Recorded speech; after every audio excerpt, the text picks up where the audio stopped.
वह रोज घर में पूजा पाठ करती और भगवान के आगे दीप जलाती। लेकिन शिवराम को भगवान पर या पूजा पाठ पर जरा सा भी भरोसा नहीं था। सुमति रोज आरती जलाकर लाती और देती, लेकिन शिवराम हाथ तक नहीं जोड़ता था। मुंह फेरकर अपने व्यापार के कामों के लिए निकल जाता। पैसे कमाने के धुन में पड़कर वो अपनी पत्नी का भी ठीक से ध्यान नहीं रखता था। शिवराम के जितने व्यापार थे, उनमें से एक बड़ा ढाबा हरिद्वार के वाराणसी जाने वाले राष्ट्रीय मार्ग पर ही था। सावन का महीना आते ही उस हाईवे पर रोज न जाने कितने कावड़िया भक्त गंगा जल से भरी कावड़ को कंधे पर उठाकर वाराणसी के विश्वनाथ मंदिर की ओर पैदल यात्रा करते हुए जाते। उस ढाबे के पास शिवराम अक्सर बैठकर अपना वह रोज घर में पूजा पाठ करती और भगवान के आगे दीप जलाती। लेकिन शिवराम को भगवान पर या पूजा पाठ पर जरा सा भी भरोसा नहीं था। सुमति रोज आरती जलाकर लाती और देती, लेकिन शिवराम हाथ तक नहीं जोड़ता था। मुंह फेरकर अपने व्यापार के कामों के लिए निकल जाता।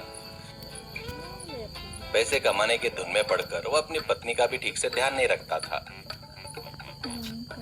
शिवराम के जितने व्यापार थे, उनमें से एक बड़ा ढाबा हरिद्वार के वाराणसी जाने वाले राष्ट्रीय मार्ग पर ही था।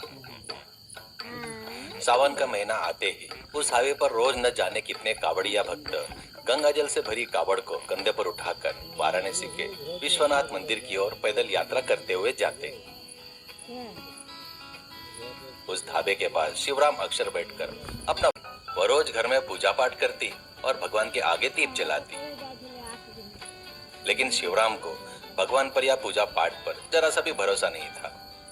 सुमति रोज आरती जलाकर लाती और देती, लेकिन शिवराम हाथ तक नहीं जोड़ता था। मुंह फेरकर अपने व्यापार के कामों के लिए निकल जाता। पैसे कमाने के धुन में पड़कर वो अपनी पत्नी का भी ठीक से ध्यान नहीं रखता था।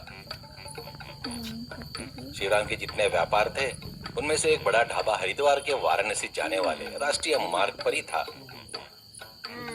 सावन का महीना आते ही उस हाईवे पर रोज न जाने कितने कावड़िया भक्त गंगा जल से भरी कावड़ को कंधे पर उठाकर वाराणसी के विश्वनाथ मंदिर की ओर पैदल यात्रा करते हुए जाते। उस ढाबे के पास शिवराम अक्सर बैठकर अपना वह रोज घर में पूजा पाठ करती और भगवान के आगे दीप जलाती।